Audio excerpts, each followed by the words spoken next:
Assalamualaikum warahmatullahi wabarakatuh. Alhamdulillah, wassalatu wassalamu ala rasulillah Muhammad ibn Abdillah wa ala alihi wa sahbihi wa mawalah. Wa ba'du. Bapak, Ibu, hadirin peserta sholat berjamaah pada siang hari ini, pada paparan yang agak sangat singkat, saya hanya akan menyampaikan tentang bagaimana kita sebagai pribadi yang merupakan bagian tidak terpisahkan dari sosial kita. Ringkasnya ini tentang interaksi. Bapak Ibu, suatu ketika Abdullah bin Amr bin As bercerita bahwa ada seorang laki-laki bertanya kepada Nabi, ayyul muslimina khairun, muslim yang seperti apa sih yang paling baik itu Nabi? Nabi menjawab, man salimal muslimuna min lisani wa yadi. Muslim yang baik itu yang mampu membuat aman muslim yang lain dari gangguan lisan dan tangannya. Lisan dalam konteks ini tentu maknanya luas. Gangguan lisan berarti bisa jadi caci maki, merendahkan, ujaran kebencian, mengolok-olok, fitnah, dan lain-lain. Begitu pula kata tangan dalam konteks ini bisa saja bermakna secara harfiah, misalnya memukul, menghardik, menampar, atau bahkan menggunakan kekuasaan kita untuk mengerdilkan orang lain. Kisah ini kalau kita telusuri bisa kita temukan dalam Sahih Bukhari, dalam Sahih Muslim, dua kitab sahih yang dinilai sebagai kitab tersahih setelah Quran. Pertanyaannya kemudian adalah, apakah dengan demikian hanya yang muslim saja yang kita tidak boleh ganggu? Maksud saya, apakah kalau dia bukan muslim dia tidak berhak untuk diberi rasa nyaman, aman, tentram, tenang misalnya? Bapak Ibu, di dalam memahami sebuah hadis secara sederhana, ulama itu memberikan 3 cara yang bisa dilakukan secara bertahap. Pertama, kita korelasikan dengan ayat Quran. Apakah benar ayat Quran itu saat berinteraksi dengan yang bukan Islam kita boleh mengerdilkan, mengintimidasi, melukai, menyakiti, dan seterusnya?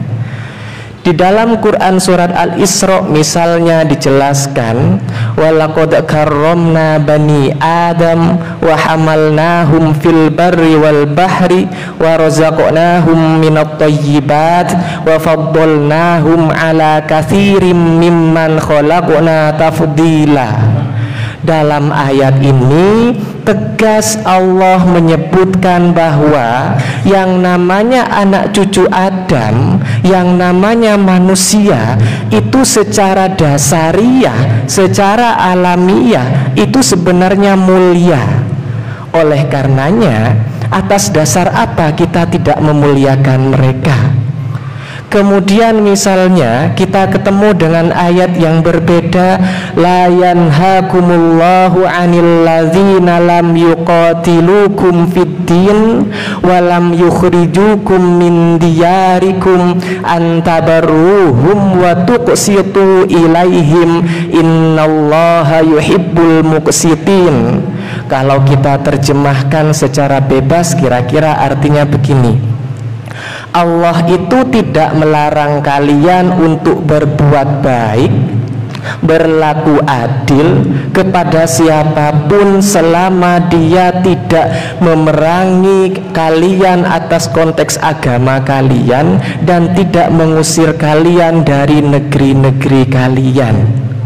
dan Allah sangat cinta pada orang yang berlaku adil. Lagi-lagi dalam konteks ini, dua ayat ini saja secara tegas tidak membeda-bedakan yang namanya manusia. Prinsip universalnya adalah dia mulia.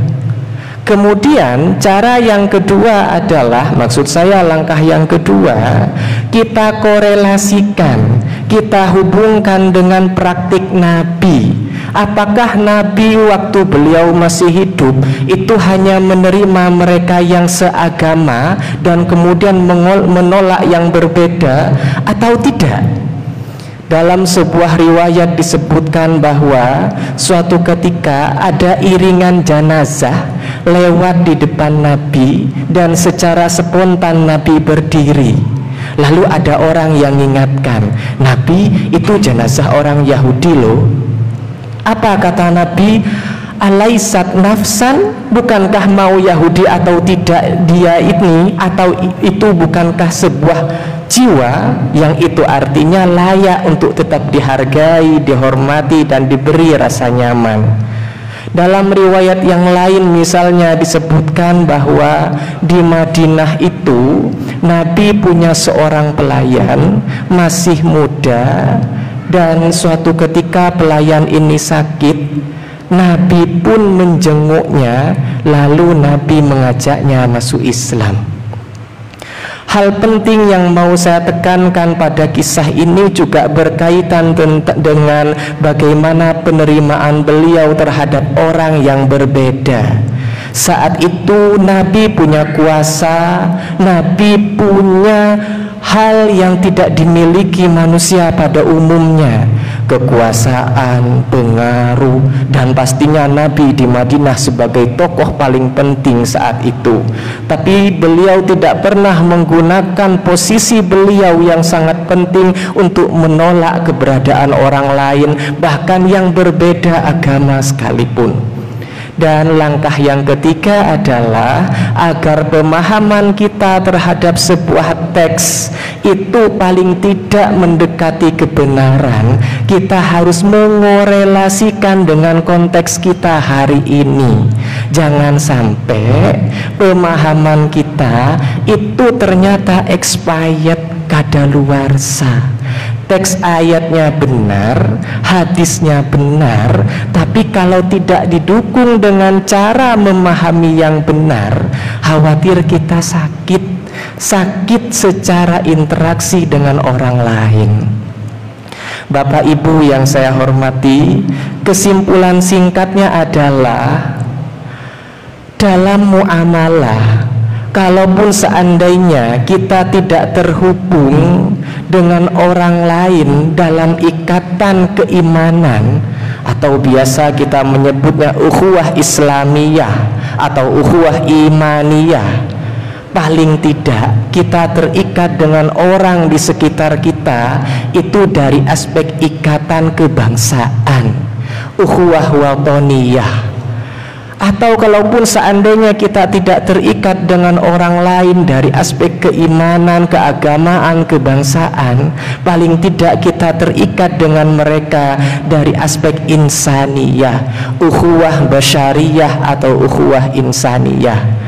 Oleh karena itu, sekali lagi dalam konteks ini, menjadi muslim yang baik kita tidak boleh terlalu egois, hanya mementingkan kenyamanan diri, mementingkan apa yang enak bagi kita dengan cara mengabaikan keamanan dan kenyamanan orang di sekitar kita, keluarga kita, tetangga kita, teman-teman kita, atau siapapun itu.